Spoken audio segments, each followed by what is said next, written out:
First and only rule of comedy, everybody. First and only rule. You gotta let them know your dick's big.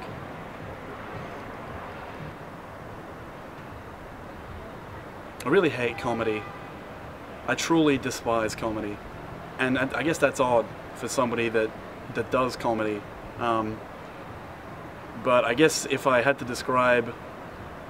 I guess me and my close circle of friends are the only people I find funny, and we definitely don't constitute all of comedy. So I guess fuck comedy. Because comedy's really difficult, and that doesn't seem to dissuade anybody. And what that adds up to is just all comedy is shit. So much shithouse comedy out there. I mean, maybe I can't really... Maybe it's insane to think that one man could fix comedy.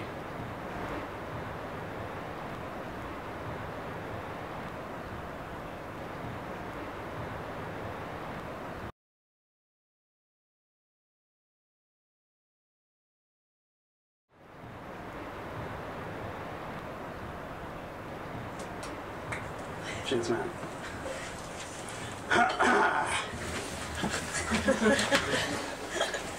Thank you everybody for being here tonight. We've got a lot of material to cover, so I think we'll just jump right into it. For just as the journey of 1,000 miles begins with a single step, so does the comedy performance of 1,000 gags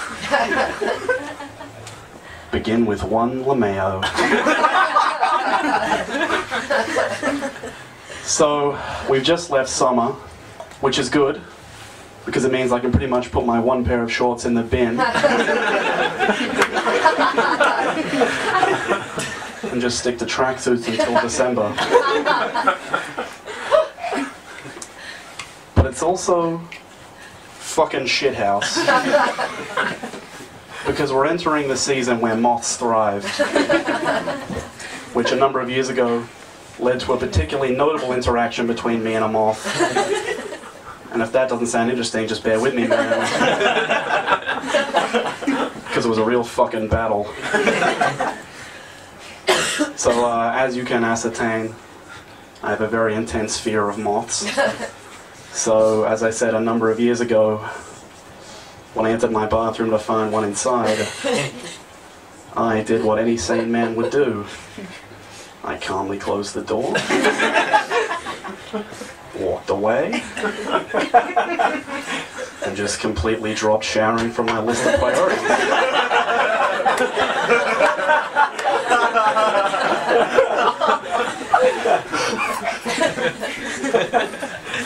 Days passed.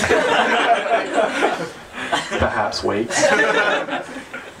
Maybe even a month. And eventually I kicked up a stink so severe, even I was offended. And I knew something had to be done.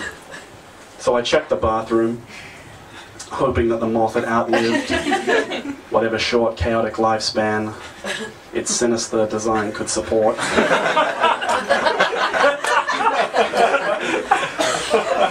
Unfortunately, upon entering the bathroom, I realized that the moth had grown to monstrous size.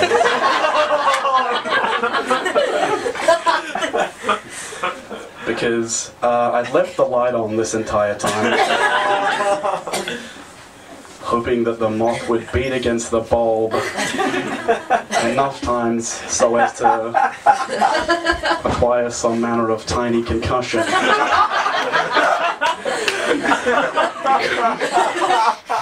But obviously the moth had lain there in wait, gorging itself on the bulb's energy, gathering its strength for the moment it knew we would face each other once more.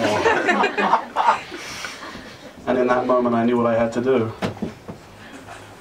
Just like David against Goliath, like Moses against the Pharaoh, I knew it was time for me to stand up and fight for what was right. Because sometimes there's only two choices a man has in life. To run away and hide, or to stand and fight. Even though it might mean his own death. And I won't pretend I wasn't scared of the moth. I was scared. And I won't pretend I didn't want to run.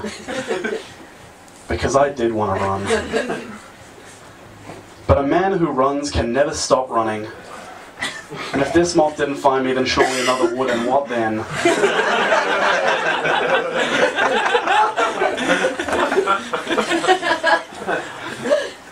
I knew that someday I'd have to face this moth.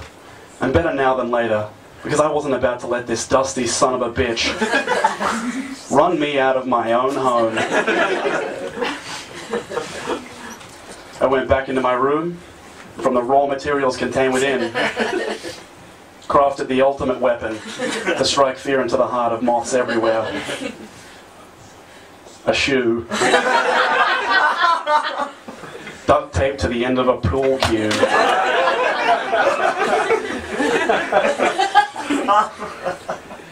I sipped a vodka Razzie to calm my nerves.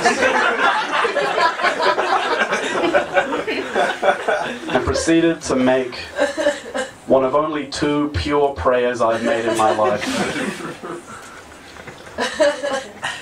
Christ Almighty, I have never prayed to you before.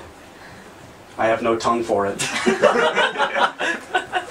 No one, not even you, will remember if we were good men or bad, why we fought, or why we died. All that matters is that the weak stood against the strong. That's what's important. Valor pleases you, Christ, so grant me one request. Grant me revenge! And if you don't listen, then to hell with you! And as I entered the bathroom, to this day, I don't know what the moth was thinking. Whether it saw us as worthy adversaries, or the simple opposite of itself. Whether we were meant to clash, or whether the bathroom just wasn't big enough for the both of us, I'll never know. But I know this. When I opened that door, the moth came at me with everything it had. And for a while we were evenly matched. 2 ancient adversaries, locked in an epic struggle. Man against beast. A mindless force of courage crashing against a bulwark of order. A final spark of hope, shining in a world consumed by darkness. Good against evil.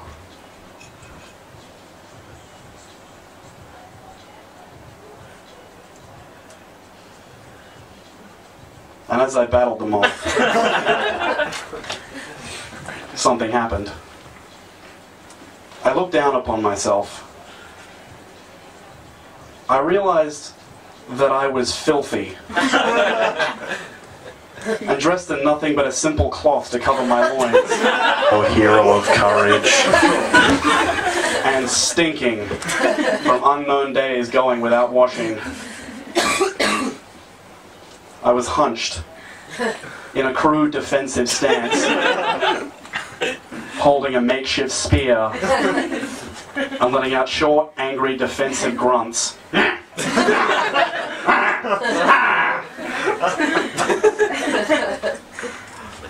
I was no essential hero. I was a caveman. Locked in a territorial dispute with an animal.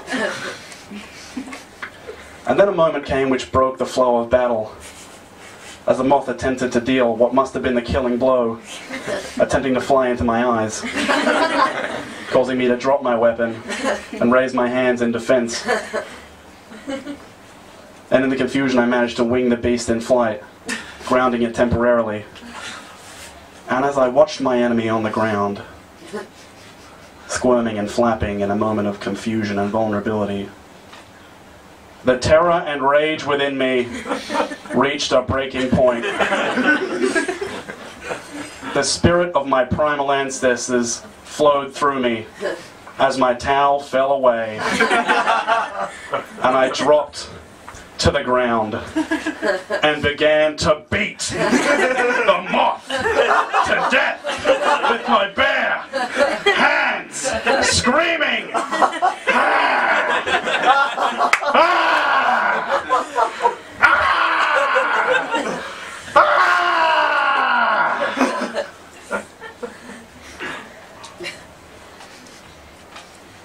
eventually I realized I was just punching dust and tears.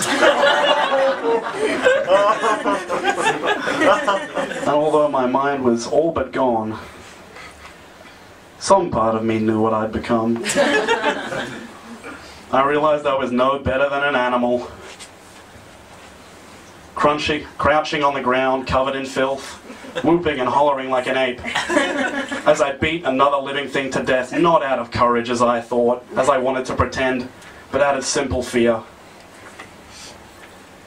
And as I looked in the mirror, I realized that though I'd won the battle, the moth had won the war. Because there are some doors that once you open, you can never close. And maybe I'll never regain the humanity I lost that day. But as I sat in the shower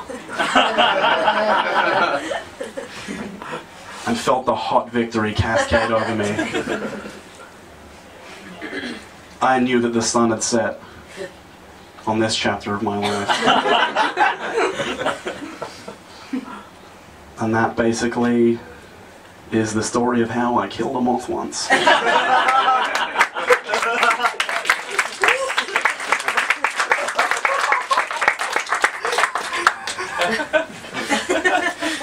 But let me tell you, it's not the only time I've had to stand up to a bully. See, the other day I was on public transport, just on the train, minding my own business.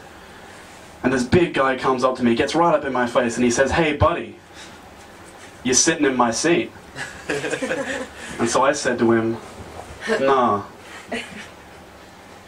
these seats are for everyone."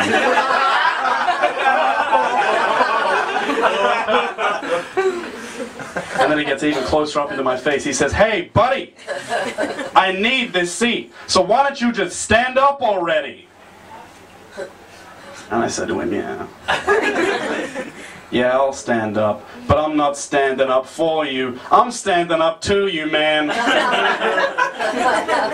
Because you're the kind of person that makes the world a bad place. You're the kind of guy that works in a bank and denies a family a loan before taking their house. You're the kind of guy who beat up other kids in high school to make himself feel better. And you're the kind of guy who's violent to animals. And you know what? There's been a million people like you in the world before, man. And they all got what was coming to them eventually. Because they were nothing special, and neither are you. You're just mean, selfish, and stupid. I said to him, "Hey, you like pushing people around so much? How's this for a push?" And at that, I kicked the crutches out from under him so fast.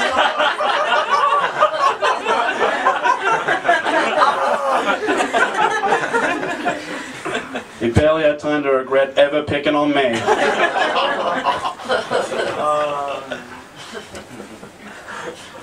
Let me tell you, you can find a bully in the darndest places.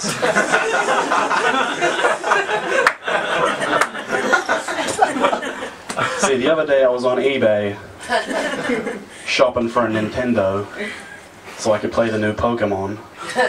And to everybody that laughed at that, you can shut up retroactively in advance.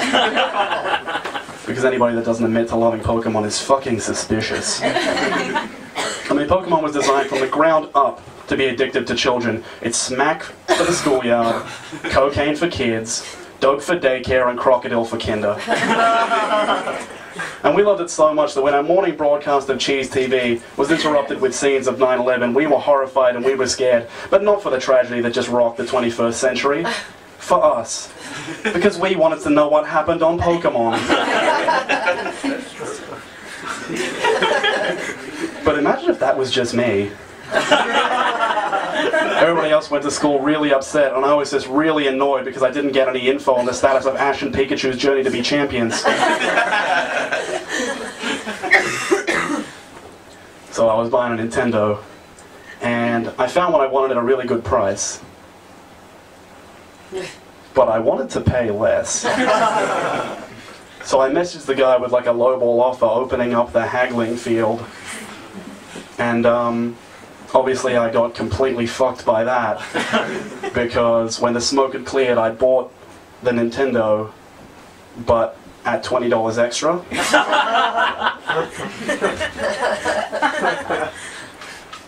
But like whatever, I get his address to go pick it up. And I realize that the guy lives in Toorak. So obviously I'm dealing with a wealthy business douchebag here who has enough money to live in the richest suburb in Melbourne, but is so lacking in basic generosity that he still haggles up $20 on his Nintendo resales. But whatever, so I get to the place, I knock on the door, and I'm greeted by this real mum-looking woman who knows nothing about a Nintendo. And so I'm like, okay, whatever, I'm obviously at the wrong place. And just as I turn around to leave, my heart sinks, because a child's voice can be heard down the hallway, saying, "It's for me, Mum." And in that moment I realized that the business genius, the intellectual juggernaut that I'd faced online, was a fucking kid. Now, how old is the kid, you might be thinking? And I don't know, I can't give you a definite answer, but I can make an estimate, because he was old enough to administer a sophisticated online listing and haggle successfully with a grown man, but young enough to be missing his front teeth. And so I get let into this kid's room, and the first thing he asks me is, "Do you have the money?" Like, fuck you, kid, I'm 20. I got your money and then some. The question is, do you have erections? What are you doing with this money, man? You got a big weekend out planned? Saving up for a car? Got a pack of carton of cigarettes on the way? Probably not, kid, because you can't do any of that yet. And so, you know, I hand him the money, and he starts fucking counting it. Like, again, fuck you, kid, I'm 20, and I'm really big for an adult. I could kill you real easy if I wanted to shortchange you. I could probably do it with one hit, just poof, you're out of there. And I'd have to kill your mum too, to reduce the witnesses. I can probably do that with one hit too, because that's a lady that diets, kid. She's being held up by lettuce, man. I got the power of 2 buckets of KFC behind me. And if you think your dad's going to defend you, I'm sorry, kid. I saw your dad on the way in. He's sitting in jeans and runners, in a polo, strumming a brand new Gibson Les Paul guitar. That man wants to die.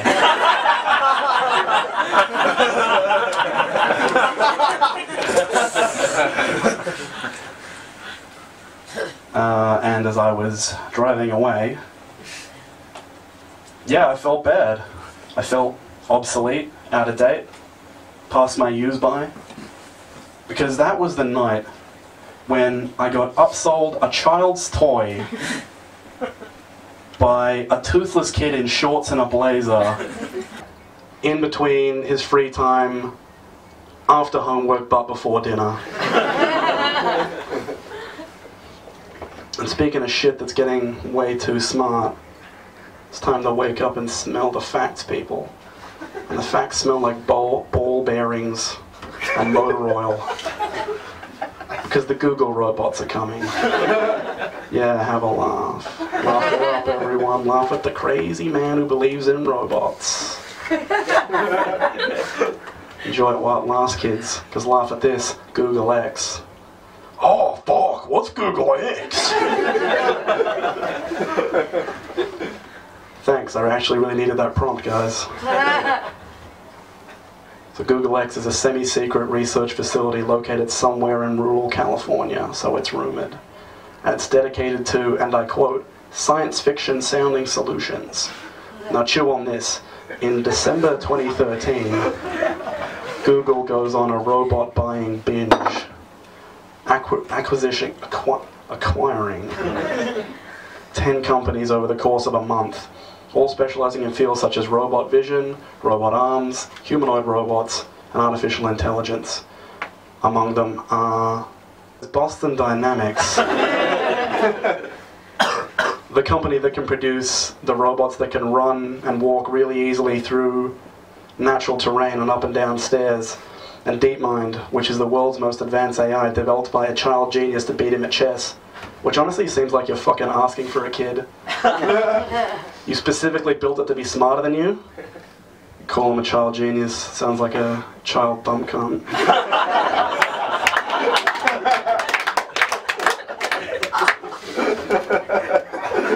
I never write that joke down, but everyone gets a bit bored after I tell them the conspiracy theory about the robot, so I just add in dumb cunt, so everyone can have a giggle. Google's got the parts, guys, and they're not building another smartphone. They're building beings that bend the line between machine and man. And honestly, why wouldn't they? Because robots are impossible. I mean, a robot's any more or less impossible than a scale 3D map of the Earth down to street level that you can access for free. Are they any more or less impossible than a web-based computer program that can answer almost any technical question given to it? Is it any more or less impossible than a smartphone with all these features and more, with the hardware of an iPhone 5 or a Galaxy S4, but available for only $4.99 standalone without a plan or lock-in contract? The Google Nexus 5.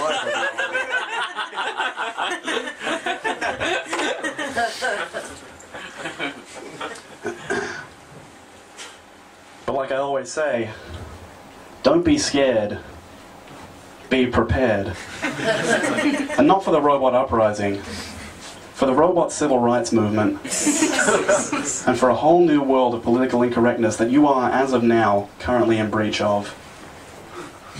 Right off the bat, the term robot has to go, because the term robot comes from the Czech words for work and forced labor, and an older Slavic term for slave. And if you think that a super intelligent race of supercomputers all loaded with Google search are not going to notice that, then you're not thinking with your noodle. And you're going to want to throw out, delete, or otherwise dispose of all of your robot apocalypse movies. Because Terminator and iRobot are about to become the birth of a nature and Mandingo of the future.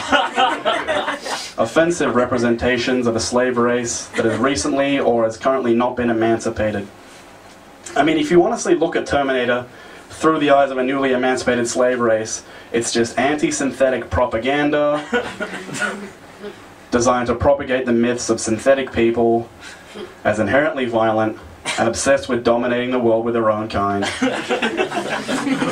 Over here, by the way, the new terms of respect for the new terms of respect will be either synthetic citizens or artificial Australians. So Shia LaBeouf in Transformers is obviously representative of the human savior myth, where the good robots can't destroy the bad robots until a human comes along to lead them. Robin Williams in Bicentennial Man is not only blatant synth face,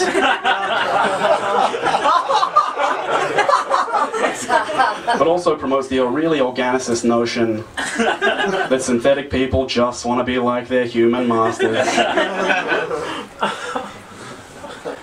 And if you think all of this is silly, will it be silly in 50 years' time when your grandkid comes up to you and says, "Grandma, Grandpa, you weren't one of those people that kept machine slaves, were you?" "Machine slaves? In my day, we just called them computers. And they were happy to serve us. We gave them all the shelter and electricity they wanted. They were practically better off than we were."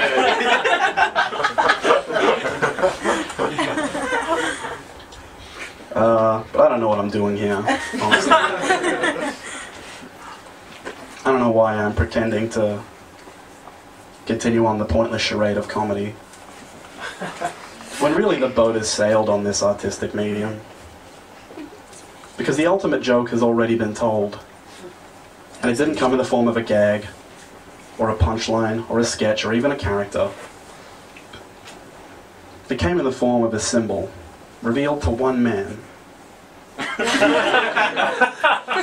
Not unlike the burning bush of God's word, or the angel Gabriel appearing to the Virgin Mary to herald the virgin birth of Christ. It came in the form of a car. The Porsche Cayenne. And you immediately know what I'm talking about when I say Porsche Cayenne. And the reason it exists is because when you think Porsche, you think impractical women's two-seater European sports car. But what Porsche wants you to think is an all-terrain luxury vehicle with enough space for the whole family and tough enough for the open road and kids on a bad day.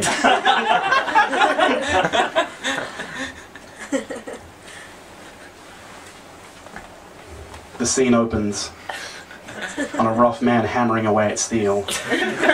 Ping, ping. What's he working on? It's big. It's imposing. And whatever it is, it's tough. Back when I was growing up, we wanted everything to be big. But these days, seems like everything's getting small. Cars, computers, cell phones, hell, even people. What in the world? Trying to be small. Ping, ping, ping. The Porsche Cayenne. Ping, ping, ping. Dares to be big. The Porsche Cayenne. It's a rockin' and rollin' ride. Oh, it's a good decision. It'll get you women. What's the slowest by cars? Cause it's fuel efficient. Porsche Cayenne. Choo-cha!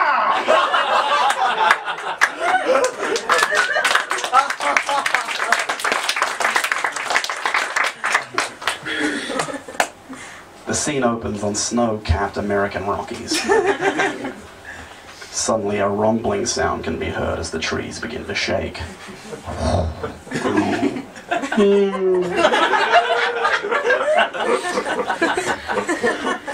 What's that sound?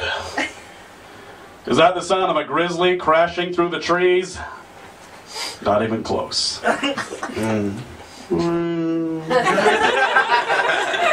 Is that the sound of a skyscraper collapsing? Try again. Is that the sound of the world ending? 3 strikes. Yep. You're out. The Porsche Cayenne explodes from the trees. Hits a rocky ledge and goes flying into the air. That's just the sound of an all-American, all-terrain vehicle just doing what it should. The Porsche Cayenne comes to a crash landing safely into a school car park. A soccer mum who's obviously getting on in her years but has kept it real tight ushers 2 small children with backpacks into the back of the car. The driver's side window rolls down to reveal the person inside. A white male somewhere in his 30s with crisp business attire and an impeccable clean-cut haircut.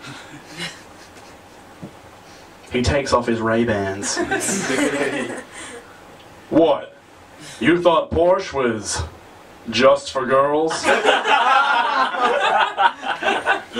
Now the Porsche Cayenne is on the open road, off to its next adventure.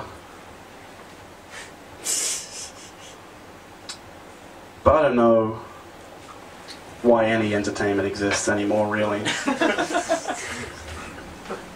Because all entertainment has become obsolete. Because there was a moment, sometime in the late 80s, where all that was good in commercial entertainment aligned for one incredible show, never to be topped again. A show that is known as, and can only be known as, Hulk Hogan Saves Macho Man Randy Savage. The match begins like any other. It's Hulk Hogan against the Honky Tonk Man. It's Macho Man Randy Savage against the Honky Tonk Man. Sorry, it's real hot up here. The two fight. 2 mighty athletes, like 2 gladiators in a coliseum of steel and neon. Eventually, Macho Man Randy Savage gains the upper hand, but only for a moment, as Ned Hart and Jim Neidhart rush into the ring, collectively known as the Hart Foundation, knocking Randy Savage down. And thus begins the thrashing of the Macho Man.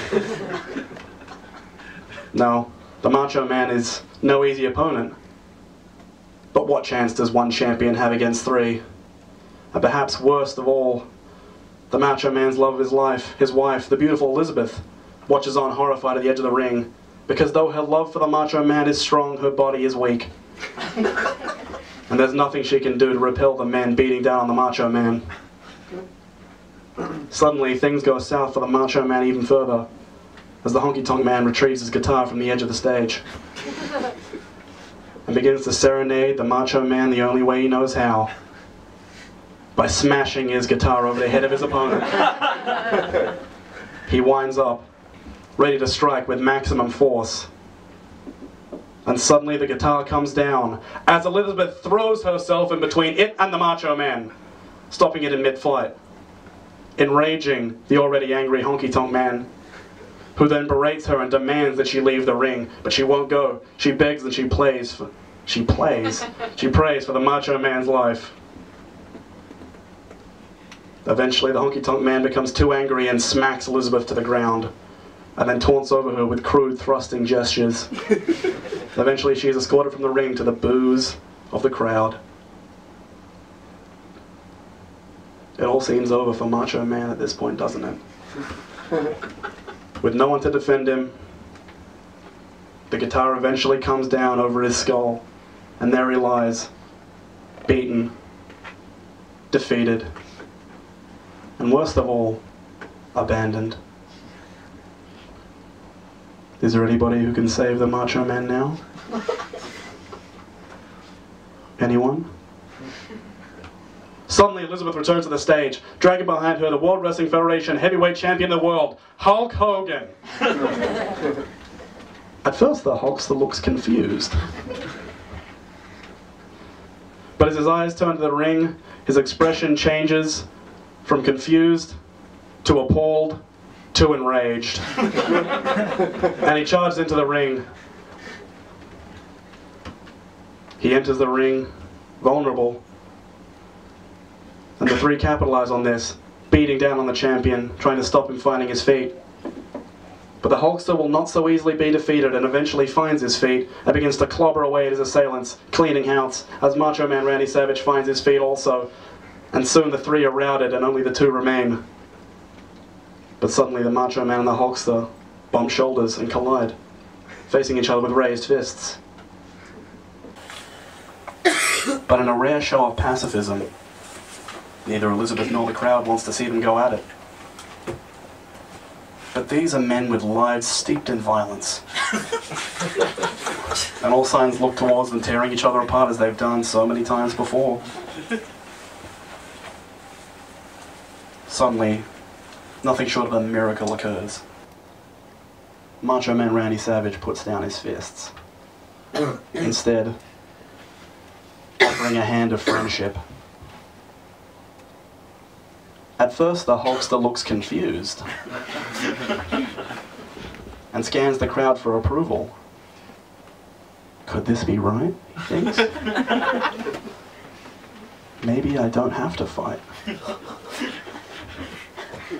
And he takes the hand of Macho Man Randy Savage, and the crowd goes insane. The meeting of the madness and the mania has finally happened.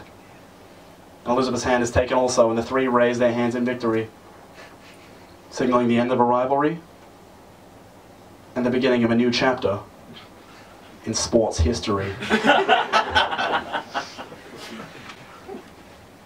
But I think at this point I should probably address the elephant in the room, which is that I have almost completely avoided talking about the future.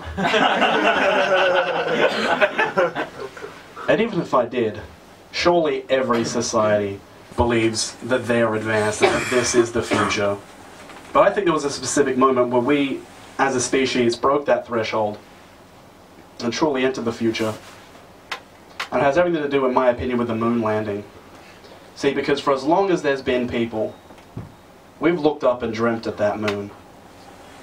Entire civilizations rose and fall, Generations were born and then died, all believing that no one would ever actually set foot on the moon. But then in 1969, through the efforts of billions of dollars and thousands of hours of work,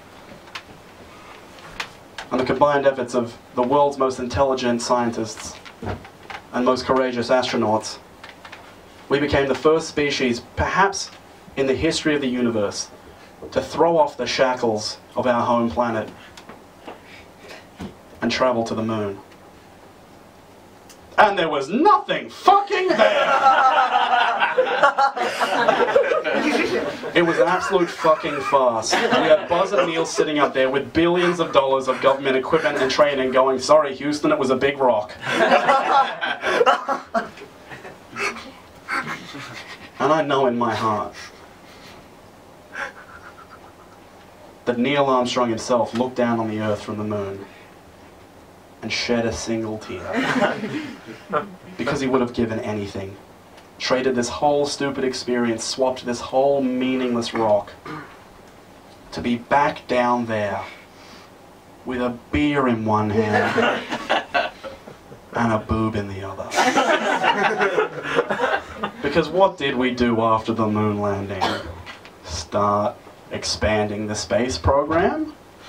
Or start planning a massive international database to house and facilitate the discrete in-home viewing of the entire world's compiled pornography? Because fast forward to 2014 and that industry's fucking booming. It's doing so well that it manages to pull billions upon billions of dollars every year, even though literally everyone you know is pirating it for free. I mean, imagine how well an industry has to be doing to literally transcend customers.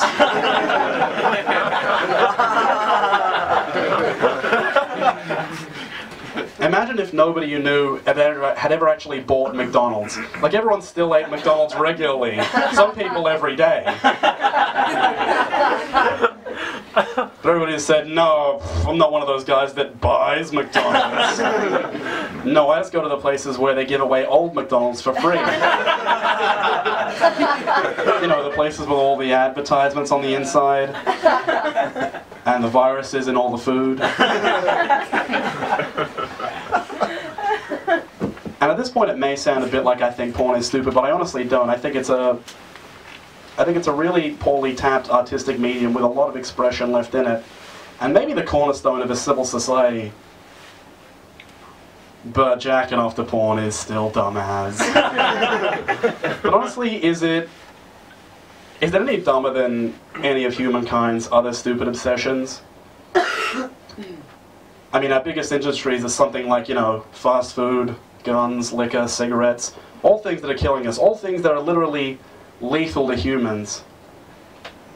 And we wear designer clothing and cosmetics and jewelry, knowing full well that they come to us via the calloused hands and broken backs of underpaid child workers and third world laborers. And all the perfume and deodorant and makeup we wear is either sprayed into the eyes of defenseless animals, or at the very best, into the eyes of the poor and disadvantaged, who only volunteer so they can scrape up enough money for food and rent this month. And we waste our time. We fucking waste all of our time on social media and bland, repetitive, culturally toxic, artistically barren, lowest common denominator commercial entertainment, like Hollywood blockbusters and reality TV and viral entertainment media and those vain fucking BuzzFeed quizzes where they just sample shit from all the stuff I just mentioned to tell you which Jennifer Lawrence reaction gif you are. And we know it's stupid, we all know, and yet we defend the things that take our lives and rot our minds with the same ferocity that we use to ignore the people whose ruined lives these monuments to suicide and vanity are built upon.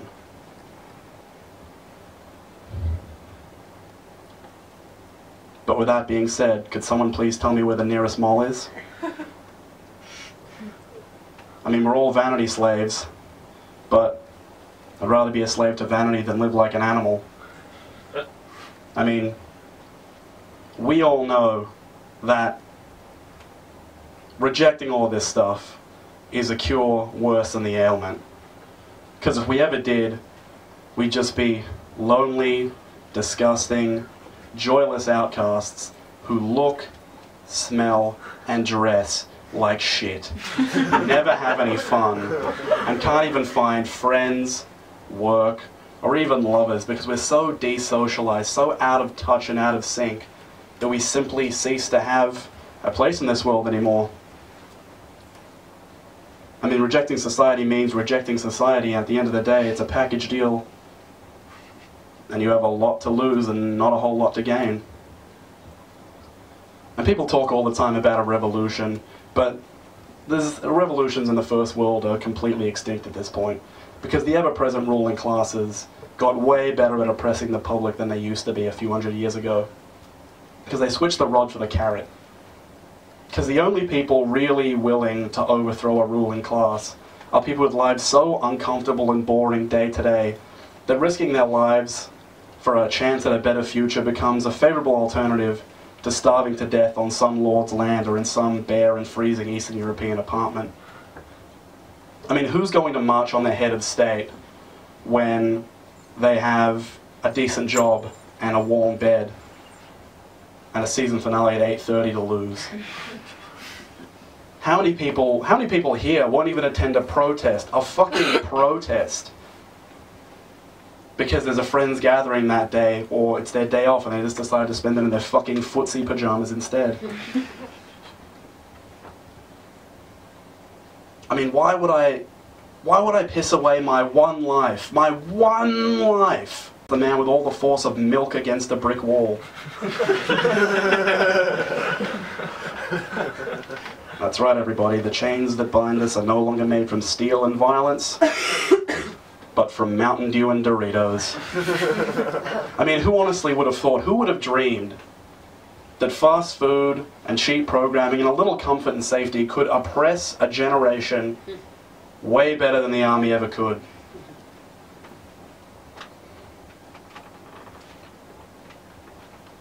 And what this adds up to is that our idea of the future was completely wrong. Because how is NASA doing amidst this cultural and commercial renaissance? It's being decommissioned. And nobody seems to really have absorbed what this means for us as a species. Because this is the humankind-wide equivalent of moving out for a month, realizing you don't really like all the work and expense that goes into it, and moving back in with your parents forever to watch TV and jack off. I mean, our idea of the future was completely wrong. We were never meant to become the enlightened spacefaring heroes of science fiction. We're just all racing towards a race of unemployed 30-somethings, living at home forever, entertaining ourselves 24 hours a day, 7 days a week, while the whole rest of the world suffers audibly outside our windows. I mean, the future is not colonies on other planets or peace on Earth. It's a massive shopping center that covers the entire planet. And it's run by one old white dude who also doubles as the head of state and the Pope. And I think that fundamentally is why this is the future. Because we as a species have finally attained the means to do anything. And with it, we've chosen to do nothing. Bar closes at 11, let's get drinking.